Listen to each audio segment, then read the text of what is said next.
பொன்னியின் செல்வன் அத்தியாயம் 5. குரவை கூத்து. அந்தப்புரத்திலிருந்து நண்பர்கள் இருவரும் வெளியே வந்தார்கள். உள்ளே இருந்து ஒரு பெண் குரல் கந்தன்மாரா கந்தன்மாரா என்று அழைத்தது. அம்மா என்னை கூப்பிடுகிறாள், இங்கேயே சற்று இரு, இதோ வந்து விடுகிறேன் என்று சொல்லிவிட்டு கந்தன்மாரன் உள்ளே போனான். பெண்களின் குரல்கள் பல சேர்ந்தாற்போல் அடுத்தடுத்து கேள்விகளை கேட்டதுமாக கந்தன்மாரன் தட்டு தடுமாறி மறுமொழி கூறியதுமாக வந்தியத்தேவன் காதில் விழுந்தது. பின்னர் அந்த பெண்கள் கலகலவென்று சிரித்த ஒளியும் உள்ளே இருந்து வந்தது. தன்னை பற்றித்தான் அவ்விதம் அவர்கள் கேலி செய்கிறார்கள், சிரிக்கிறார்களோ என்ற எண்ணம் வந்தியத்தேவனுக்கு வெட்கத்தையும் கோபத்தையும் உண்டாக்கியது. கந்தன்மாறன் வெளியே வந்ததும் வந்தியத்தேவனின் கையை பிடித்துக்கொண்டு, வா, எங்கள் மாளிகையை சுற்றி பார்த்து விட்டு வரலாம் என்று சொல்லி இழுத்து கொண்டு போனான். கடம்பூர் மாளிகையின் நிலா முற்றங்கள், ஆடல் பாடல் அரங்கங்கள், பண்டக சாலைகள், பளிங்கு மண்டபங்கள், மாடு கோபுரங்கள், ஸ்தூபி கலசங்கள், குதிரை லாயங்கள் ஆகியவற்றை வந்தியத்தேவனுக்கு கந்தன்மாறன் காட்டிக்கொண்டு சென்றான். இடையில் வந்தியத்தேவன், கந்தன்மாரா, என்னை அந்தப்புற வாசலில் நிறுத்திவிட்டு நீ மட்டும் மறுபடியும் உள்ளே போன போது அந்தப்புறத்தில் ஒரே சிரிப்பும் குதூகலமுமாயிருந்ததே, என்ன விசேஷம்? உன்னுடைய சிநேகிதனை பார்த்ததில் அவர்களுக்கு அவ்வளவு சந்தோஷமா என்று கேட்டான். உன்னை பார்த்ததில் அவர்களுக்கெல்லாம் சந்தோஷம்தான். உன்னை அம்மாவுக்கும் மற்றவர்களுக்கும் பிடித்திருக்கிறதாம். ஆனால் உன்னை குறித்து அவர்கள் சிரிக்கவில்லை. பின் எதற்காக சிரித்தார்களாம்? பழுவேட்டரையர் இருக்கிறார் அல்லவா, இத்தனை வயதுக்கு பிறகு அவர் புதிதாக ஒரு இளம்பெண்ணை கல்யாணம் செய்து கொண்டிருக்கிறார். மூடு பல்லக்கில் வைத்து அவளை இங்கே அழைத்து கொண்டு வந்திருக்கிறார். ஆனால் அந்த புறத்திற்கு அவளை அனுப்பாமல் அவருடைய விடுதலையிலேயே அடைத்து பூட்டி வைத்திருக்கிறாராம். அந்த பெண்ணை பலகனி வழியாக எட்டி பார்த்துவிட்டு வந்த ஒரு தாதி பெண் அவள் அழகை வர்ணித்தாளாம். அதை குறித்து தான் சிரிப்பு.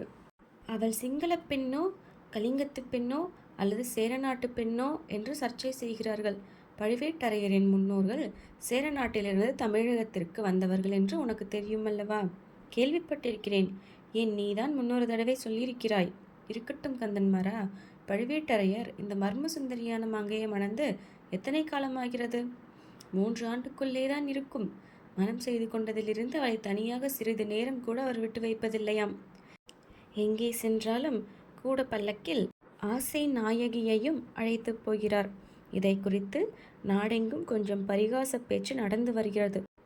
ஒரு பிரயாயத்தை தாண்டியவர்களுக்கு இந்த மாதிரி ஸ்திரீ சபலம் ஏற்பட்டால் எல்லோருக்கும் சிறிது இலக்காரமாகத்தான் இருக்கும். காரணம் அது ஒன்றுமில்லை. உண்மை காரணத்தை நான் சொல்லட்டுமா கந்தன்மாரா? பெண்களே எப்போதும் சற்று பொறாமை பிடித்தவர்கள். உன் வீட்டு பெண்களை பற்றி குறைவாக சொல்கிறேன் என்று நினைக்காதே. பெண் உலகமே இப்படித்தான். உன் குடும்பத்து பெண்கள் கருத்து நிறத்து அழகிகள்.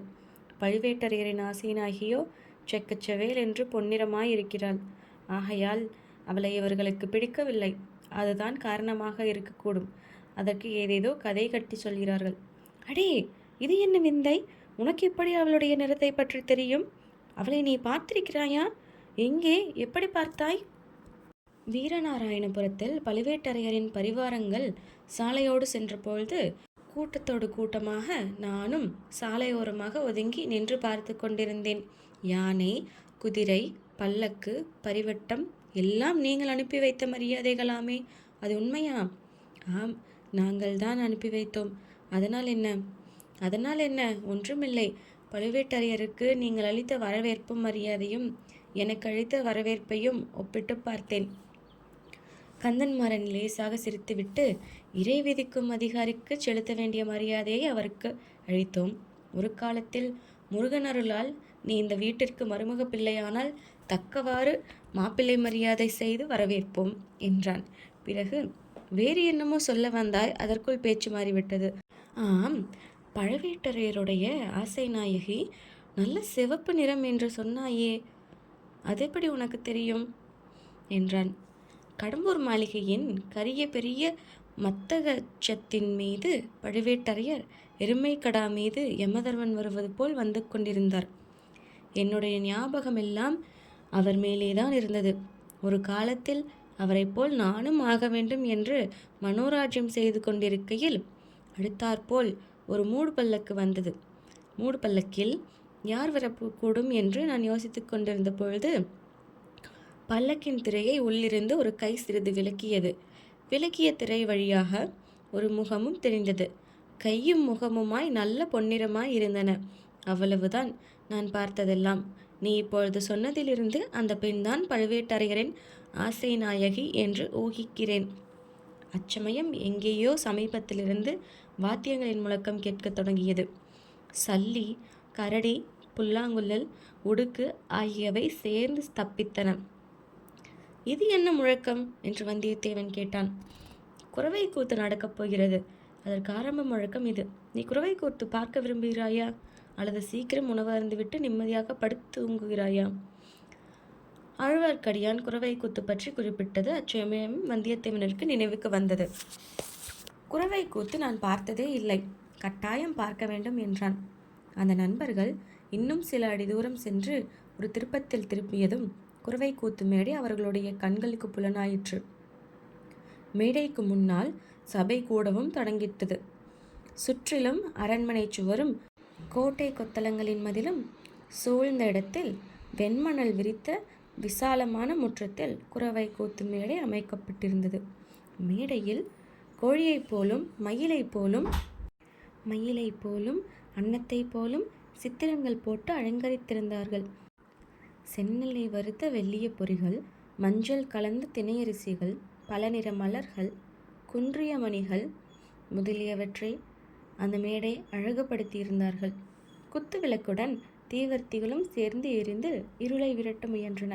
ஆனால் நறுமண அகல் புகையுடன் தீவர்த்தி புகையும் சேர்ந்து மூடுபனி போல் பரவி தீபங்களின் ஒளியை மங்கச் செய்தன. மேடைக்கு எதிரிலும் பக்கங்களிலும் வாத்தியக்காரர்கள் உட்கார்ந்து அவர்களுடைய வாத்தியங்களை ஆவேசமாக முழங்கினார்கள். மலர் மனம், அகில் மனம், வாத்திய முழக்கம் எல்லாமாக சேர்ந்து வந்தியத்தேவனுடைய தலை சுற்றும்படி செய்தன. முக்கிய விருந்தாளிகள் அனைவரும் வந்து சேர்ந்ததும் குறவை கூத்து ஆடும் பெண்கள் 9 பேர் மேடைக்கு வந்தார்கள். ஆட்டத்திற்கு தகுந்தவாறு உடம்பை இறுக்கி ஆடை அணிந்து, உடம்போடு ஒட்டிய ஆபரணங்களை பூண்டு, கால்களில் சிலம்பு அணிந்து, கன்னி, கடம்பம், காந்தல், குறிஞ்சி, செவ்வலரி ஆகிய முருகனுக்கு உகந்த மலர்களை அவர்கள் சூடியிருந்தார்கள். மேற்கூறிய மலர்களினால் கதம்பமாக தொடுத்த ஒரு நீண்ட மலர் மாலையினால் ஒருவரை ஒருவர் பிணைத்து கொண்டவாறு அவர்கள் மேடையில் வந்து நின்றார்கள். சிலர் கைகளில் சந்தன மரத்தினால் செய்து வர்ணம் கொடுத்த அழகிய பச்சை கிளிகளை லாவகமாக ஏந்தி கொண்டிருந்தார்கள். சபையோர்க்கு வணக்கம் செய்துவிட்டு பாடவும் ஆடவும் தொடங்கினார்கள். முருகனுடைய புகழை கூறும் பாடல்களை பாடினார்கள். முருகனுடைய வீரச் செயல்களையும் பாடினார்கள். சூரபத்மன், கஜமுகன் முதலிய அசூர கணங்களை கொன்று கடல் நீரை வற்றச் செய்த வெற்றிவேலின் திறத்தை பாடினார்கள். தேவலோகத்து கன்னியர் பலர் முருகனை மணந்து கொள்ள தவங்கிடந்த வருகையில் அந்த சிவகுமாரன் மண்ணுலகத்தில் தமிழகத்திற்கு வந்து காட்டில் திணைப்புணம் காத்து நின்ற மலைக்குறவர் மகளை மணந்து கொண்ட கருணை திறத்தை கொண்டாடினார்கள். இத்தகைய பாடலும் ஆடலும் ஒரே பறையொலியும் குழலோசையுமாக சேர்ந்து பார்த்திருந்தவர்களை எல்லாம் வெறிகொள்ளச் செய்தன. பின்னர் தேவராளன், தேவராட்டி என்னும் ஆடவனும் பெண்ணும் வேலநாட்டம் ஆடுவதற்காக மேடை மீது வந்து நின்றனர். சிவந்த செவ்வலரி பூ மாலைகளை சூடிக்கொண்டிருந்தனர். நெற்றியில் செந்நிற குங்குமத்தை அப்பிக்கொண்டிருந்தனர். அவர்களுடைய வாய்களும் வெற்றிலை பார்க்கும் என்றதினால் சிவந்து இரத்த நிறமாக காணப்பட்டன. கண்கள் கோவை பழம் போல் சிவந்திருந்தன. முதலில் சாந்தமாகவே ஆட்டம் ஆரம்பித்தது. தனித்தனியாகவும் கைகளை கோர்த்து கொண்டும் ஆடினார்கள். நேரம் ஆக ஆக ஆட்டத்தில் வெறி மிகுந்தது.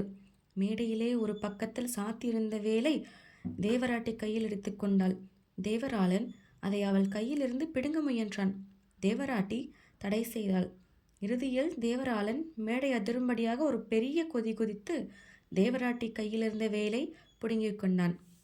தேவராட்டி அந்த வேலை கண்டு அஞ்சிய பாவனையுடனே மேடையிலிருந்து இறங்கிவிட்டாள். பிறகு தேவராளன் தனியே மேடை மீது நின்று கையில் வேல் பிடித்து வெறியாட்டமாடினான்.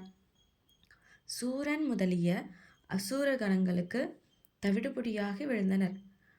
அறுக்கப்பட்ட சூரன் தலை திரும்ப திரும்ப முளைத்தது. முளைக்க முளைக்க வேலனுடைய உக்கிரம் அதிகமாக வளர்ந்தது.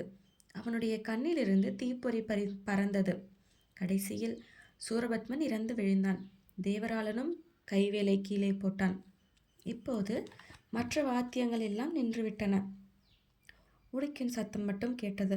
மேடைக்கு அருகே நின்று பூசாரி ஆவேசமாக உடுக்கு அடித்தான். தேவராளன் உடம்பில் ஒவ்வொரு அணுவும் பதறி ஆடியது. சன்னதம் வந்துவிட்டது என்று சபையில் ஒருவருக்கொருவர் மெதுவாக பேசிக்கொண்டார்கள். சிறிது நேரத்திற்கெல்லாம் பூசாரி ஆவேசம் வந்து ஆடிய தேவராளனை பார்த்து, வேலா, முருகா, தேவசேனாபதி, கந்தா, சூரசம்ஹாரா, அடியார்களுக்கு அருள்வாக்கு சொல்ல வேண்டும் என்று வேண்டிக் கொண்டான். கேளடா சொல்கிறேன், என்ன வேண்டுமோ கேள் என்று சன்னதம் வந்தவன் சன்னதம் கூவினான். மழை பொழியுமா, வெள்ளம் பெருகுமா, நாடு செழிக்குமா, நினைத்த காரியம் கைகூடுமா என்று பூசாரி கேட்டான். மழை பொழியும், வெள்ளம் பெருகும், நாடு செழிக்கும், நினைத்த காரியம் கைகூடும். ஆனால் என் அன்னைக்கு நீங்கள் பூசை போடவில்லை. துர்க்கை பழி கேட்கிறாள், பத்திரகாளி பலி கேட்கிறாள், மகிடாசுரனை வைத்த சண்டிகேஸ்வரி பலி கேட்கிறாள் என்று சந்தகக்காரன் ஆவேசத்துடன் ஆடிக்கொண்டே அலறினான். என்ன பலி வேண்டும் என்று பூசாரி கேட்டான். கேட்டால் கொடுப்பீர்களா என்றான் வெறியாடியவன். கொடுப்போம், கட்டாயம் கொடுப்போம் என்றான் பூசாரி. மன்னர் குலத்து ரத்தம் கேட்கிறாள், ஆயிரங்கால அரசர் குலத்து ரத்தம் கேட்கிறாள் என்று வெளியாடினான். கோர பயங்கர குரலில் கூவினான். மேடைக்கு முன்னால் வீற்றிருந்த பழுவேட்டரையர், சம்புவரையர், மழைவரையர் முதலிய பிரமுகர்கள் ஒருவருடைய முகத்தை ஒருவர் நோக்கினார்கள். அவர்களுடைய செக்கு சிவந்த வெறிகொண்ட கண்கள் சங்கேதமாய் பேசிக்கொண்டன. சம்புவரையர் பூசாரியை பார்த்து தலையை அசைத்து சமிஞை செய்தார். பூசாரி உடுக்கடிப்பதை நிறுத்தினான். வெறியாட்டமாடிய தேவராளன் அடியற்ற மரம் போல் மேடை மீது விழுந்தான். தேவராட்டி ஓடி வந்து அவனை தூக்கி எடுத்து கொண்டு போனாள். சபை மௌனமாக கலைந்தது. வெளியில் எங்கேயோ தூரத்தில் நரிகள் ஓலியிடும் சத்தம் கேட்டது. இத்தனை நேரம் பார்த்து கேட்டவற்றினால் பரபரப்புக்குள்ளாயிருந்த வந்தியத்தேவன் நரிகள் ஓலியிடும் சத்தம் வந்த திசையை நோக்கினான்.